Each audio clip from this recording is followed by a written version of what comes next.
मास India live में आपका स्वागत है। मालेगांव से शफीक खान की खुसूसी रिपोर्ट। मालेगांव के मजदूरों की आवाज़ बनकर उभरे आसिफ भाई नेशनल वाले, जो माहिती सेवा समिति के महाराष्ट्र एग्जीक्यूटिव है और गरीबों के लिए हर वक्त खड़े रहते हैं। आज मास इंडिया के माध्यम से लोगों को जन जागरूक करते हुए इन्होंने बेड़ा उठाया है कि जिसे वो बखूबी अच्छी तरीके से हल करना जानते हैं। मालेगांव शहर के विकास कामों में जो भरपूर भ्रष्टाचार हुआ है, उसे भी जनता के सामने लाकर खड़ा करने का अज़्म आसिफ भाई ने अवाम से किया है। आइए देखते हैं आसिफ भाई की ज़बानी मास इंडिया लाइव के साथ। मास इंडिया में आपका वेलकम है और हमारे सामने आसिफ हाजी नेशनल वाले बैठे हैं। सर, जो आपको पद मिला कल, तो उसके माध्यम से आम जनता को क्या बोलना चाहिए? भाई देखो, मैं माहिती सेवा समिति का एग्जीक्यूटिव मेंबर मुझको बनाया गया है महाराष्ट्र स्टेट लेवल पे, और मैं मखलूक की खिदमत के लिए अल्लाह ताला ने मुझको इस दुनिया भेजा है और मैं इंशाल्लाह करता रहूँगा। और जो भी मतलब मज़दूरों को जो तकलीफ़ अभी आज चल रही है, उसके लिए भी आवाज़ उठाना चाहता हूँ मैं भी, और उस माध्यम से बोलना है मुझको। और जो भी तकलीफ़ इस शहर के अंदर बोलो, जैसे अपने महाराष्ट्र स्टेट लेवल के ऊपर कहीं भी कुछ तकलीफ होती है, तो उसके लिए मैं हमेशा अपने कमर बस्ता रहूँगा, खड़ा रहूँगा इंशाल्लाह। मालेगांव शहर लोगों का टप्पा है और गरीब आबादी है, तो आप कहाँ तक जनता को साथ देंगे मामले में? भाई जब तक अल्लाह ताला मुझको साथ दिया है, मैं हमेशा पूरी खड़ा रहूँगा। अभी तो कारोबार बंद है और बहुत परेशानी है, तो आप मैदान में उतरे तो कहाँ तक इनको लेके जाएंगे आप? कोई मैदान में खड़ा नहीं है। असल में एक बात कैसा है मालूम है क्या, कोई खड़ा नहीं होता तो मजबूरन अल्लाह पाक किसी को खड़े कर देते। तो अल्लाह ताला ने मुझ जैसे अदना इंसानों को पसंद किया। मेरे पीछे आप लोग सबकी ताकत है, आवाम की ताकत रहेंगे इंशाल्लाह, तो मैं ज़रूर उनका साथ दूँगा। और जो पद है आप पास, तो भ्रष्टाचार कैसे रोकेंगे आप? भ्रष्टाचार को मतलब है तो ऐसा है कि जिस लेवल का भ्रष्टाचार रहेगा, उस लेवल का हम लोग एक्शन लेंगे इंशाल्लाह। जैसा भ्रष्टाचार रहेगा वैसा उसके साथ वैसा एक्शन लिया जाएगा। माहिती सेवा समिति के माध्यम से हमको जो ताकत दी गई है, मतलब सुरेश जी की तरफ से, हम इंशाल्लाह वहाँ से पूरे तरीके से उनका सहयोग भी हमारे साथ, कि बिल्कुल बिना डरे निडर होकर आपको हर तरीके से काम करना है। आपके साथ पूरी टीम लगी हुई है आसिफ भाई, हम लोग इंशाल्लाह करेंगे उसका। ये थे आसिफ भाई नेशनल वाले, और उन्होंने जनता को बोला जब भी ज़रूरत पड़ी मैं आपके साथ हूँ। मैं शफीक खान रिपोर्टर, कैमरामैन के साथ सैल कर। अस्सलाम वालेकुम, बिस्मिल्लाहिर्रहमानिर्रहीम। तो देखो, अल्लाह ताला ने हम सबको इंसान बनाया और ईमान वाला पैदा किया दुनिया में। अल्लाह ताला ने ईमान वाला बना के दुनिया के अंदर भेजा है, मतलब हमारे अंदर जो मामलात है वो हुज़ूर अक़दस सल्लल्लाहु अलैहि वसल्लम के और सहाबा कराम के बताए हुए तरीके पे चलना चाहिए हम लोग। असल में आज जो हम देखा जा रहा है कि आज मुसलमानों के पस्ता हाली की सबसे मेन वजह यही है कि हर आदमी अपने अपने परिवार, अपने अपने फैमिली, अपने कारोबार में मशरूफ़ है। उसको बाजू वालों से कोई लेना देना नहीं है, न अपने मातहतों से कोई लेना देना है, न अपने साथ जो लोग जुड़े हुए हैं, जो मज़दूर है, गरीब है, उनसे कोई लेना देना नहीं है।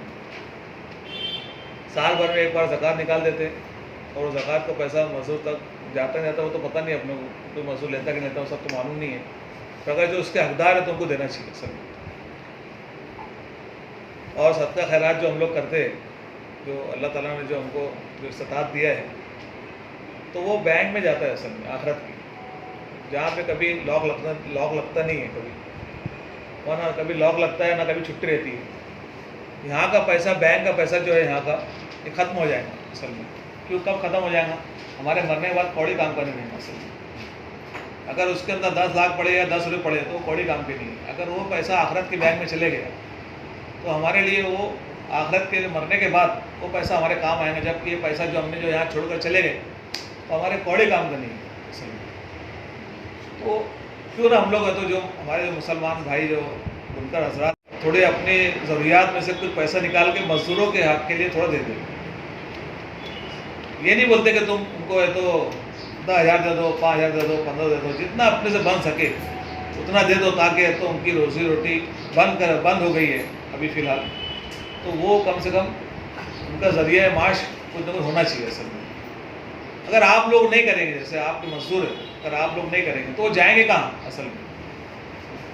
कौन उनका पुरसान हाल है, किसके पास जाएंगे? किसी के पास जाएंगे तो कोई खड़े नहीं करेंगे असल में, किसी के पास जाएंगे तो कोई खड़ा नहीं करेंगे। और मजदूरों के हक की बात कोई करता भी नहीं है, सब लोगों ने उनको ऐसे ही छोड़ दिया, मतलब मजदूरों को कोई करता ही नहीं है सर मजदूरों हक की बात। बुनकर ही परेशान है, साथ मजदूर परेशान तो है ही है, साथ में बुनकर ही परेशान है, पर सबसे ज़्यादा परेशान मजदूर है। हमेशा कोई ना कोई मामला आते तो पावर लूम बंद हो जाते,